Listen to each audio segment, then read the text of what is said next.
Bapak, Ibu, dan saudara-saudara yang sama dikasihi di dalam nama Tuhan, selamat menjalani hari yang baru yang Tuhan karuniakan kepada kita hari ini.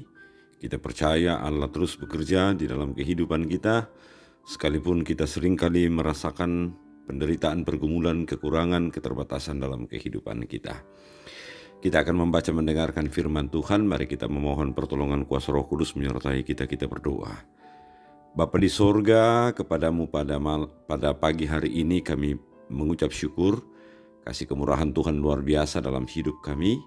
Dan saat ini Tuhan, kami akan membaca firman-Mu untuk mengawali hari ini, menjalani seluruh keberadaan kehidupan kami. Berfirmanlah kepada kami Tuhan, kami siap mendengar, dalam nama Yesus kami berdoa. Amin. Firman Tuhan dari Wahyu pasal 11 ayat yang ke-15 sampai ayat yang ke-19. Firman Tuhan. Lalu malaikat yang ketujuh meniup sangkakalanya, dan terdengarlah suara-suara nyaring di dalam sorga, katanya, pemerintahan atas dunia dipegang oleh Tuhan kita, dan Dia yang diurapinya, dan Ia akan memerintah sebagai Raja sampai selama-lamanya. Dan ke-24 tua-tua yang duduk di hadapan Allah di atas tahta mereka tersungkur dan menyembah Allah, sambil berkata, kami mengucap syukur kepadamu ya Tuhan Allah, yang Maha Kuasa, yang ada, yang sudah ada, karena Engkau telah memangku kuasamu yang besar, dan telah memulai memerintah sebagai Raja, dan semua bangsa telah marah, tetapi amarahmu telah datang, dan saat bagi orang-orang mati untuk dihakimi, dan untuk memberi upah kepada hamba-hambamu, nabi-nabi dan orang-orang kudus, dan kepada mereka yang takut akan namamu, kepada orang-orang kecil dan orang-orang besar, dan untuk membinasakan barang siapa yang membinasakan bumi. Maka terbukalah bait suci Allah yang di sorga, dan kelihatanlah tabut perjanjiannya di dalam bait suci itu, dan terjadilah kilat, dan deru guru, dan gempa bumi, dan hujan lebat. Amin. Demikian firman Tuhan. Bapak, Ibu, dan saudara-saudara, kita percaya firman Tuhan itu akan selalu menjadi penuntun, akan selalu menjadi kekuatan bagi kita untuk menjalani khususnya keberadaan kehidupan kita hari ini. Saudara-saudara, seringkali ada ungkapan, dan ungkapan itu sebenarnya bernada putus asa, bernada bagaimana merasakan ada begitu banyak hal yang semakin rumit di tengah-tengah dunia ini. Seringkali kita mendengar ungkapan seperti misalnya dunia ini semakin tua. Dimaksudkan bahwa ada begitu banyak kerusakan, ada begitu banyak kekacauan yang dari hari ke hari, dari masa ke masa, sampai masa kali ini semakin besar di tengah-tengah dunia ini. Dan lebih banyak daripada kerusakan dunia yang kita alami sekarang ini, kita harus akui, semua itu lebih banyak bersumber dari keserakahan manusia, dari berbagai ketidakbenaran dalam memikul tanggung jawab seluruh umat manusia di tengah-tengah dunia ini karena kepentingannya. Dan semua itu, saudara-saudara, membuat manusia kemudian mengalami kesengsaraan, mengalami pergumulan yang semakin hari semakin besar.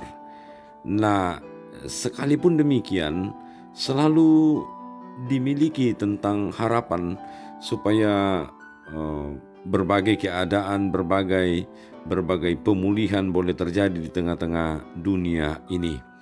Nah, di tengah-tengah harapan seperti itu, dalam iman sebagai orang percaya, kita sungguh-sungguh mempercayai bahwa dalam seluruh perjalanan kehidupan sejarah dunia ini, dalam perjalanan sejarah kehidupan umat manusia kita semua, ada kuasa yang sungguh-sungguh patut untuk ditinggikan, diagungkan, dan sungguh-sungguh dipercayai sebagai penentu segala sesuatu pada akhirnya.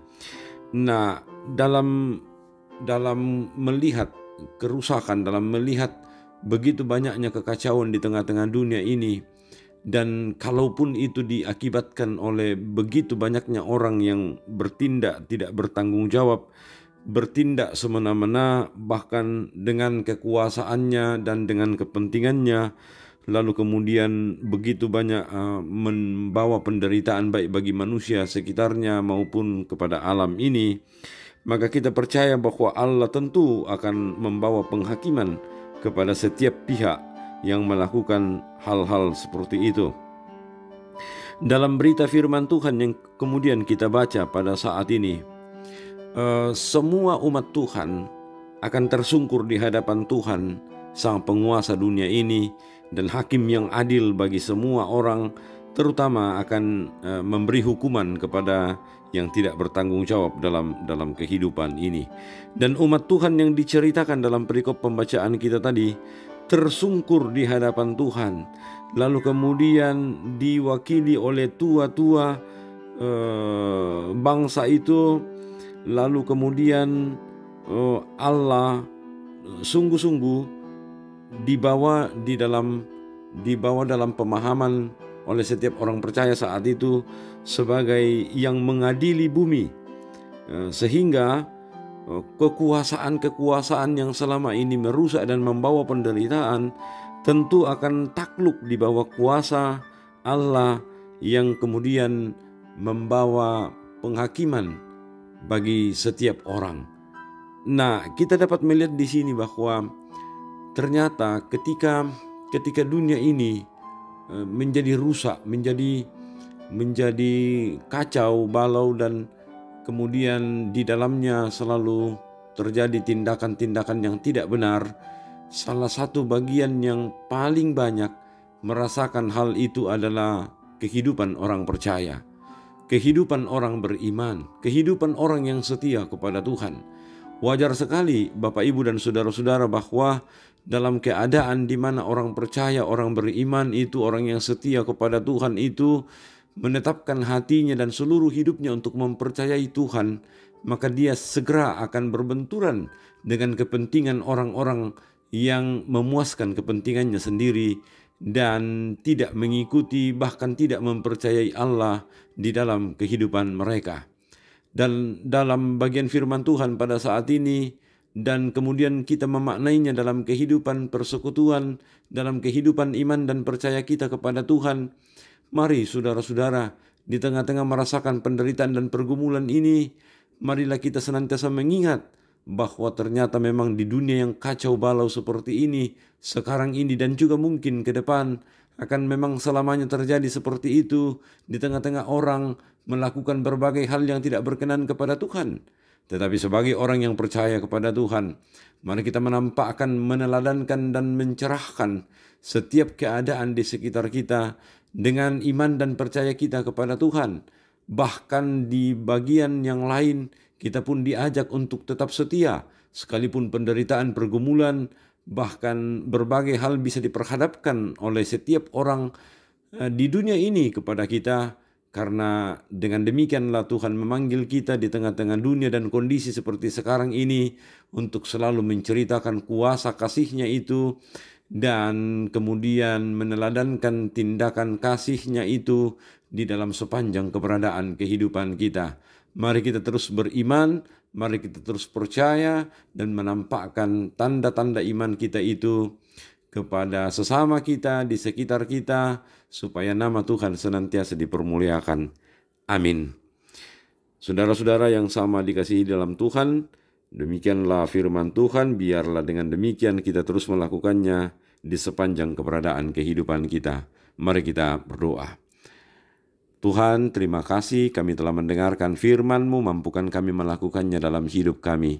Kami terus berdoa buat anggota jemaat-Mu Tuhan yang sakit, Bapak Yulis Dengan, Nyonya Esther Sainudin, Nyonya Dorce Tumembo, Diaken Nyonya CH Dengan, Nyonya Matius Ruru, Nyonya Yohanes Pasolang, Ibu Girik Kalak Suso, Nyonya Simon Tando, Bapak Tian Randi Lolo, Bapak Yusuf Rante, Bapak Onies Lakbur Lawal, Bapak Markus Salamba, Nyonya Gana Pabisa, Liliani Omaketi, Nyonya Margareta Kobong, Bapak Karel Paranoan, Nyonya Ludia Kandola, Bapak Eli Roy Kapo, Bapak Yohanes Selboko, Nyonya Margareta Sara, Ibu Matilda Timisela, Naftali Minna, Bapak M. Pasalongan, Ibu Adolfina Tilang, Nyonya Hermin Bongga, Nyonya Yohana Bura, Bapak Yakobus Pagiling, Pendeta C. Sampetoding, Ibu Yudit Sagena, Nyonya Peter Sena, dan mungkin ada tidak sempat kami sebutkan namanya yang sakit. Tuhan, biarlah Tuhan berkenan untuk menopang, menolong, dan menguatkan mereka. Demikian yang mengalami persoalan hidup dalam kehidupan ini, berduka cita, dan merasakan beban dalam kehidupan ini, Tuhan terus juga memberkati mereka. Kami mau berdoa mendoakan pelayanan di tengah-tengah jemaat, biarlah untuk seterusnya Tuhan memberkati pelayanan yang kami lakukan dan kami angkat setiap hari, setiap saat di tengah-tengah jemaat ini. Berkati kami terus Tuhan dalam kehidupan kami khususnya hari ini, dalam setiap apa yang kami kerjakan, dalam setiap apa yang kami lakukan, sehingga selalu berkenan kepadamu. Tantangan pergumulan terus kami alami, tapi kami percaya keadaan seperti itu akan memang terus kami alami, tetapi kesetiaan dituntut Tuhan untuk kami terus alami dalam hidup kami ini. Ampuni salah dosa kami Tuhan dan terima kami datang berdoa dalam nama Yesus Tuhan dan Juru Selamat kami yang hidup. Amin. Jadi saudara-saudara, mari kita terus menjalani keberadaan kehidupan kita, tanggung jawab kita, sekalipun kadangkala kita mengalami pergumulan, tantangan, dan cobaan, kita percaya Allah terus menuntut tanggung jawab iman dan keteguhan pengharapan kita kepadanya tiap waktu. Shalom.